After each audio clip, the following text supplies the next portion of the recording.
Can everybody please give Temple a big round of applause? That's the kind of young people that are going to lead the way. Oh, I am excited. Thank you for arranging for good weather.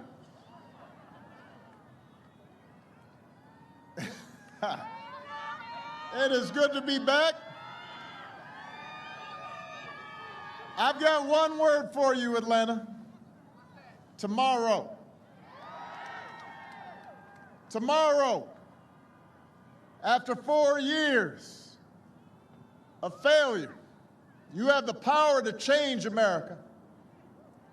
Tomorrow you can put an end to the politics that tries to divide a nation just to win an election, that tries to stoke conspiracy theories and fear at a time when we need competence and we need hope. Tomorrow is the most important election of our lifetimes, and you can deliver the change that we need. But you're going to have to vote. If you haven't dropped off your ballot yet, please do not wait any longer. If you voted already, help your friends and family find their polling places at iwillvote.com. Help them make a plan to vote tomorrow, because this election is going to take every single one of us. And right here in Georgia, you've got an even bigger power to deliver the change that we need. You can be a state that sends Joe Biden and Kamala Harris to the White House. I got a chance to campaign with Joe over the weekend, and it felt like the old days. For 8 years, he was the last one in the room whenever I faced a big decision. He made me a better president, and he's got the character and the experience to make us a better country. And he and Kamala are going to be in the fight, not for themselves, but for every single one of us. But if they are going to deliver the change we need, getting this pandemic under control, restarting our economy, protecting our health care, protecting our planet, reforming our criminal justice system, giving every young person an equal chance, then they're also going to need a Senate that actually cares about those things. So, Georgia, not only can you put Joe and Kamala over the top, but you can be the state that gives us all a better chance, because you've also sent John Ossoff and Reverend Raphael Warnock to the United States Senate.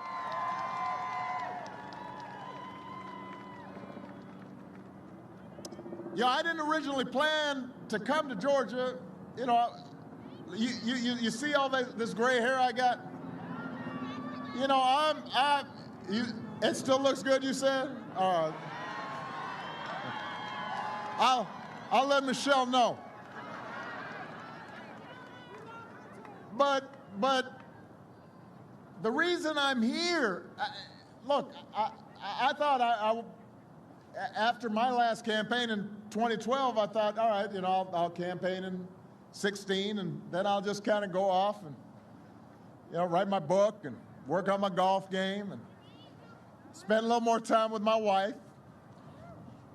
Things didn't work out the way we expected because we weren't focused.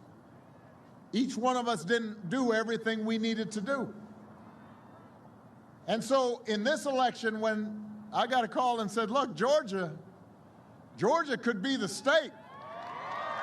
Georgia could be the place where we put this country back on track, and not just because Joe Biden and Kamala Harris have a chance to win Georgia, but you've got the chance to flip 2 Senate seats. I said, well, I got to go. I got to come. I told Michelle, I'm sorry, baby. I got to go to Georgia. This is a big deal. You have 2 extraordinary candidates in John and the Reverend who deserve your vote. And let's face it, you've also got 2 senators who badly need to be replaced.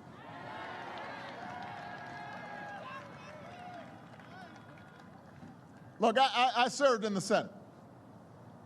I remember when we used to get briefings in the Senate for threats, including the kinds of briefings that your two current senators got about COVID-19. They got briefed. You know, you go into this room and it's all top secret and you got to kind of close everything off, and you know, you can't take anything out of the briefing room because this is part of your responsibility as a public servant. And the point of these briefings is so that you can take quick action to protect the American people before it's too late. That's why the Senate gets these special briefings, to serve the interests of the people who have sent you to Washington, to serve their interests before your own. When I heard that your two senators here in Georgia, and understand what I'm about to say now is not a partisan statement. I'd be just as hard if I heard a Democrat was doing this. Your two senators publicly were telling you that the virus would be no big deal. But behind closed doors, they were making a bunch of moves in the stock market to try to make sure their portfolios were protected instead of making sure you were protected. Man, that's shady.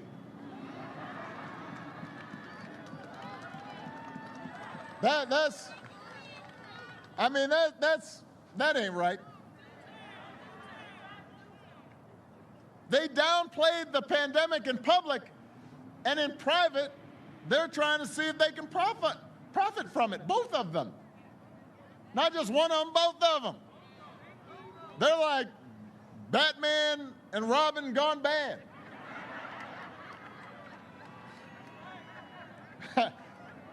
It's like the dynamic duo of doing wrong. I don't know what they were thinking, but Georgia, I promise you, Georgia was definitely not on their mind.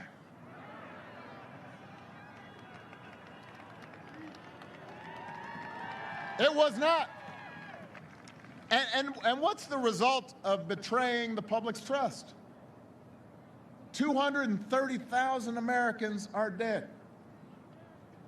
More than 100,000 small businesses have closed. Almost 200,000 jobs are gone in Georgia alone. If President Trump and your senators had been focused on COVID from the beginning instead of their portfolios or their TV ratings, cases wouldn't be reaching new record highs across the country just this week. 9 months into the pandemic, America just had the single worst week of new cases. Think about that. All the people who voluntarily quarantined, all the folks who've been working at home, all the mothers and fathers who've been looking after their children at home, trying to keep everybody safe. And after all that, we saw the worst week because we had people like your two senators who were not taking it seriously. We had a president who was pretending it was just like a bad flu. And now Trump's chief of staff finally admits what we've known all along. He was quoted just a few days ago. He said, "We're not going to control the pandemic." Well, yeah, we noticed. You definitely are not. But you know what? Joe Biden and Kamala Harris can get on top of this pandemic. And if we've got two new senators from Georgia, we can have a government that's making that happen.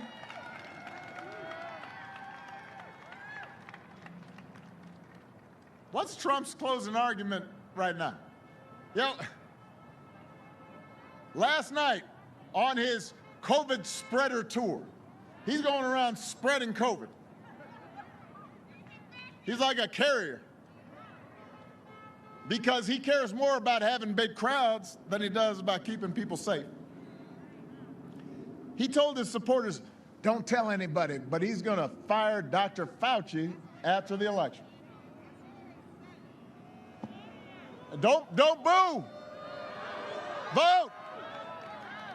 We had signs up a couple days ago, it was Halloween, and said, had a ghost on there, said, don't boo, vote. Come on. So just in case you were worried that Trump had been taking COVID too seriously, he's stated publicly he's going to fire the one person in the administration, a carryover, was also the president when I was in there, helped me deal with Ebola and H1N1, was one of the people who was at the front lines of dealing with HIV/AIDS, one of the world's leading experts on infectious disease, one of the few people in this administration who's been taking this seriously all along. And what did he say? His second-term plan is to fire that guy. I mean, they've already said they're not going to contain the pandemic. Now they want to fire the one person who could actually help them contain the pandemic. So, Georgia, if you think they've done a bad job at managing COVID so far, basically what they're telling you now is you ain't seen nothing yet. Trump's saying he might, in this election, he's been saying he might declare victory before all the votes have been counted. Well, that's just what he did on this virus. And how'd that turn out? Listen, America deserves better than this. Georgia, you deserve better than this. You really do. And here's the good news. Tomorrow you can choose something better. Tomorrow you can send John Ossoff and Reverend Warnock to the United States Senate. And they can team up with Joe Biden and Kamala Harris and get on top of this crisis. Yes, we can. Look,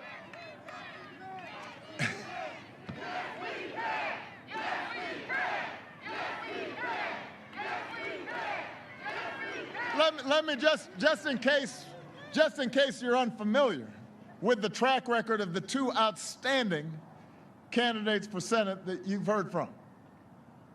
John Ossoff's life has prepared him to serve as your senator.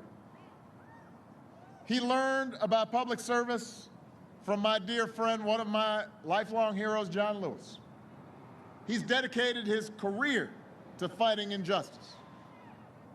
He knows we need a new Voting Rights Act that makes sure every Georgian is treated equally under the law, that makes sure every Georgian can exercise the right to vote that people like John Lewis bled for. John Ossoff runs a company that investigates crime and corruption around the world, which sounds like something we could use in Washington right now.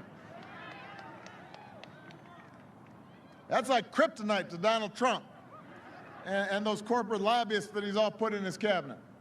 It's like water on the Wicked Witch.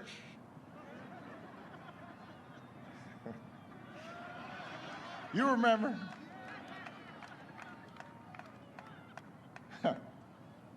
John's wife, Alicia, is a doctor. She delivers babies. And like so many doctors who've been risking their lives to save others, so many nurses and healthcare workers on the front lines, Alicia's been putting herself at risk. So you know that John's not going to go around accusing doctors of trying to profit from the pandemic. You heard that's what Trump said, right?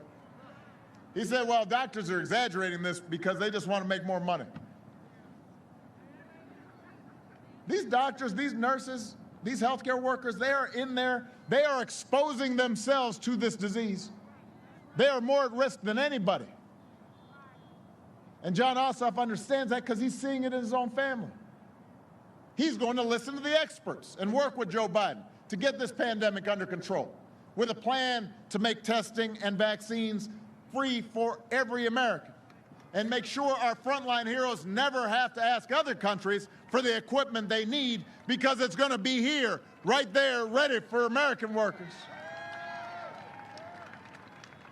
And you know the other thing John's going to do is he's going to protect your health care.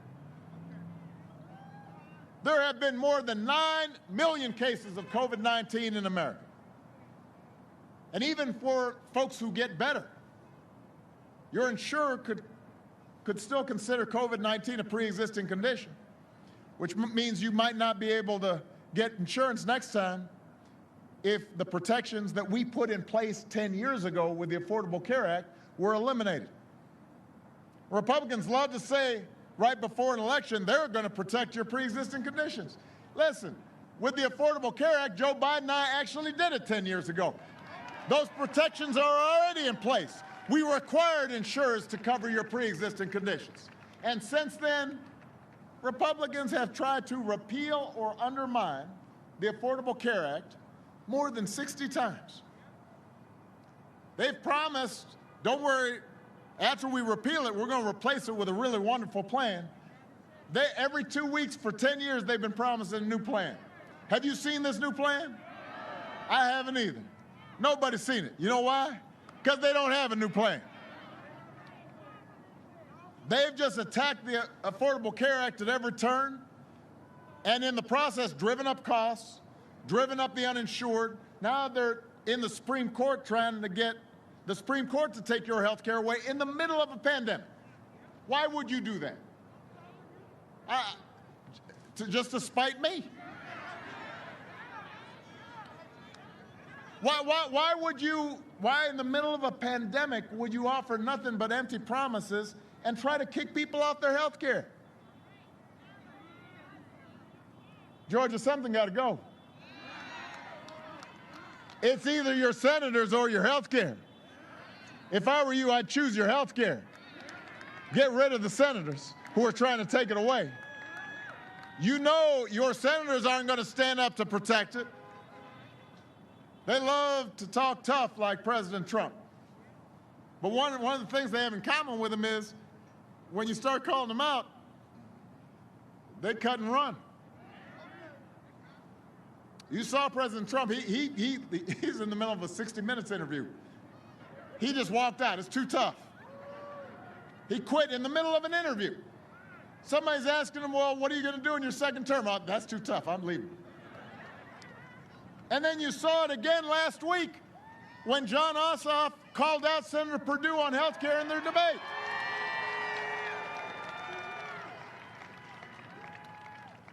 Perdue was like one of those chickens.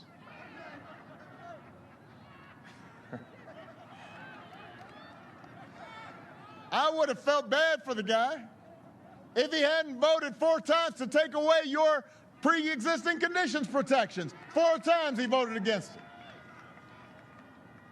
They were supposed to have another debate last night. Perdue chickened out, pulled out. The scariest Halloween costume he saw this year was John Ossoff in a debate.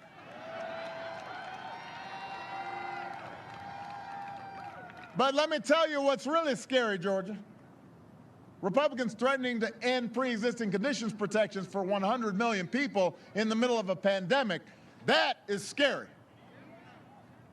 And you have the power to do something about it. John Ossoff and Joe Biden will protect your health care. They will expand Medicare. They will make insurance more affordable for everyone. And so will Reverend Raphael Warnock.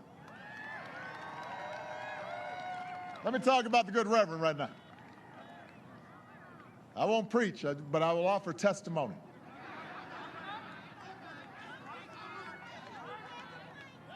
This is a man who preaches at Ebenezer Baptist Church in the pulpit of its great pastor, Dr. King. He's read the Gospels, and they might not have known about pre-existing conditions back then, but the Reverend will tell you Jesus spent time healing the sick, caring for the poor. And when Georgia Republicans fought against expanding Medicaid to cover hundreds of thousands of your fellow Georgians, Reverend Warnock followed the example of John Lewis and got himself arrested, getting into good trouble. Reverend Warnock's life prepared him to live in service to others. He doesn't just talk the talk, he walks the walk. Here's a man who grew up in public housing in Savannah with 11 brothers and sisters. That's a lot of brothers and sisters. That taught him a little bit about working together, about looking out for others, about sharing. His mom spent her summers as a young woman picking cotton and tobacco. His dad was a veteran and a small businessman who preached on Sundays, so he knows about the power of opportunity and the God-given right to dignity and decent wages for working people.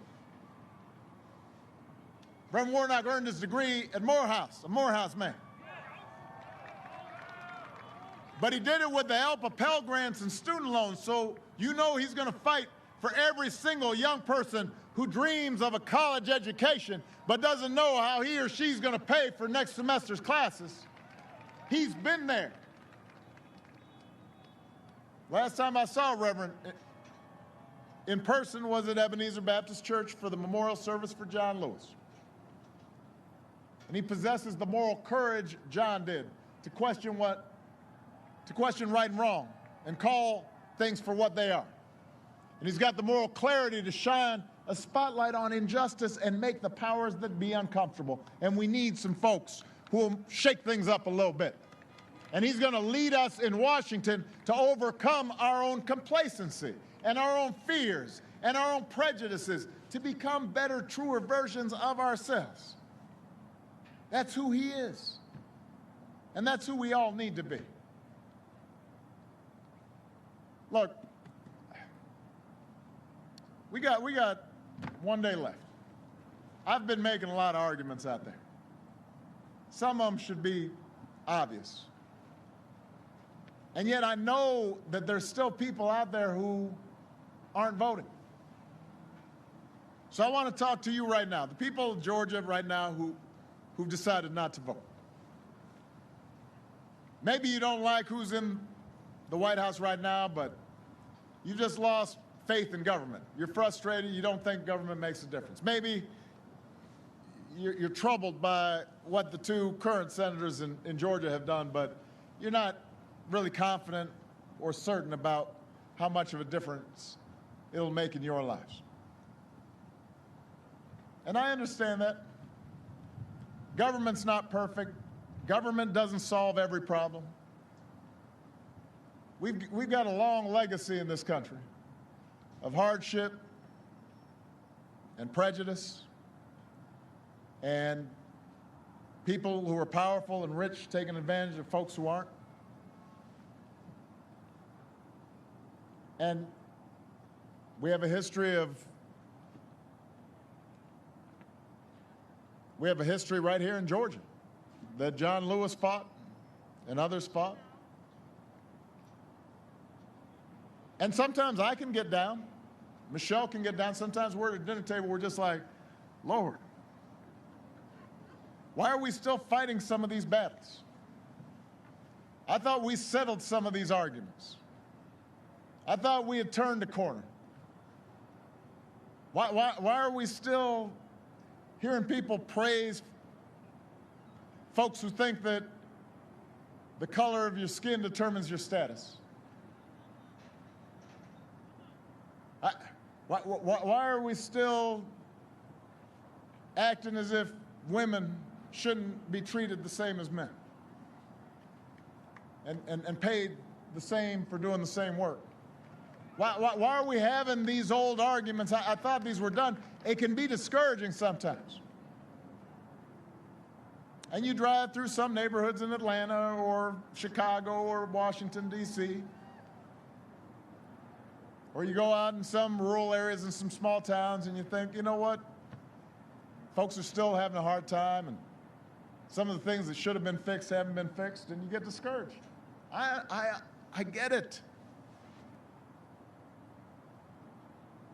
Even as President of the United States, there were times where I thought, man, I thought I could get this done or that done, and somehow the special interests and the lobbyists and others are blocking it and making it hard, and you get frustrated. I get it. But you know what? Whenever I get in one of those moods, I just remind myself that when we work together, when we put in a little bit of effort, things may not get perfect, but they do get better. When John Lewis started marching across that bridge, it didn't eliminate racism and bigotry in America, but it started something that got the Voting Rights Act passed. And it made things better. I didn't get everything done that I wanted to get done when I was president, but I could say when I look back at the end of 8 years, you know what? The country is better off now than it was when I took office.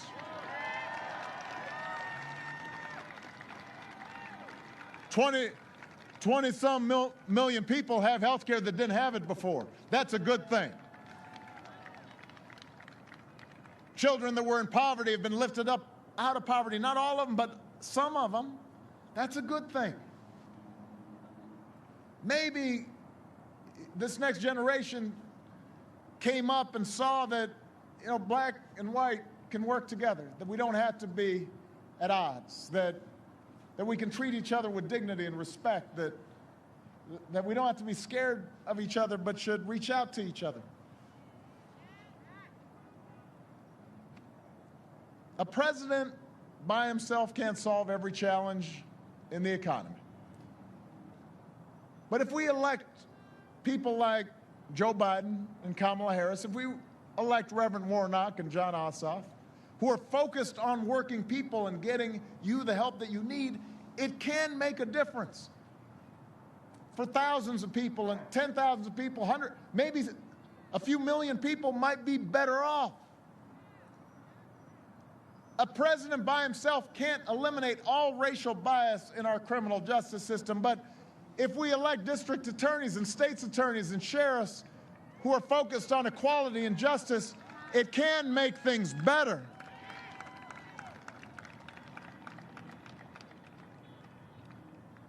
John understood this.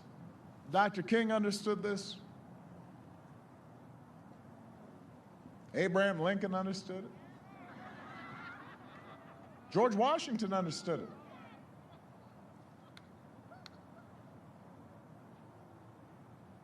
We knew, John, I remember talking to John Lewis right before he passed.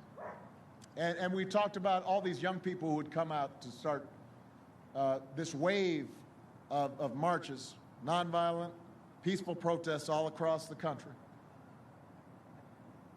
And we talked about how this younger generation, they don't have to choose between protest and politics. If we're going to translate our aspirations into laws and practices, we've got to engage in both. There's nothing un-American about protest. This country was founded on protesting against injustice. That's what the American Revolution was about. Now, John ran for office all those years and kept protesting even while he was in office because he understood they're two sides of the same coin. It's us acting on behalf of our highest aspirations, even though we know we won't get there. We're never going to get all the way to the promised land, but we can help lay the path for future generations to get there. That's what public service should be about. That's what citizenship should be about. That's what voting is about. Not making things perfect, but making things better. Laying that path, brick by brick, to a better future. Putting us on track so that a generation from now, 2 generations from now, 3 generations from now, we can look back and we can say, you know, that was a moment when we turned towards our better angels, toward our better impulses, where we started to pull together as a nation instead of being riven apart. And the fact that we don't get 100% of what we want is not a good reason not to vote. We got to keep at it. You know, typically just over 50% of us vote. Think about that. Almost half the people who are eligible typically do not vote. And yes, part of this is because folks make it hard to vote. Your governor right here in Georgia seems to make it his job to come up with ways to make it as hard as possible for some Georgians to vote. These folks sure are scared of folks voting, aren't they? Think about that. If you've decided you don't want to vote, don't you wonder why it is that the folks in power are so worried about you voting? There must be a reason why they try to make it hard for you to vote. It's because they know if you vote, things change. The answer is not to stay home, it's to turn out like never before and show them what's in your heart. Show them the spirit of community. Imagine if 60% of us voted. Imagine if 70% of us voted, not 100%, just 70%. Imagine January 20th when we swear in President Biden and Vice President Harris, and Reverend Warnock and John Ossoff are in the United States Senate. Imagine having leaders in office who have a plan to get us out of this mess and who care about working Americans and have a plan to help you start getting ahead, who believe in science and have a plan to protect this planet for our kids, who believe in racial equality and are willing to do the work to bring us closer to an America where no matter what you look like or where you come from or who you love or how much money you got, everybody's treated with dignity. Everybody's treated with respect. Everybody, if they're willing to work hard, has a chance to make it. Imagine having public officials who abide by the values our mamas and our grandmas and our grandpas taught us.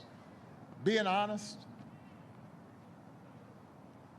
being responsible, working hard, looking after those who can't look after themselves, showing compassion,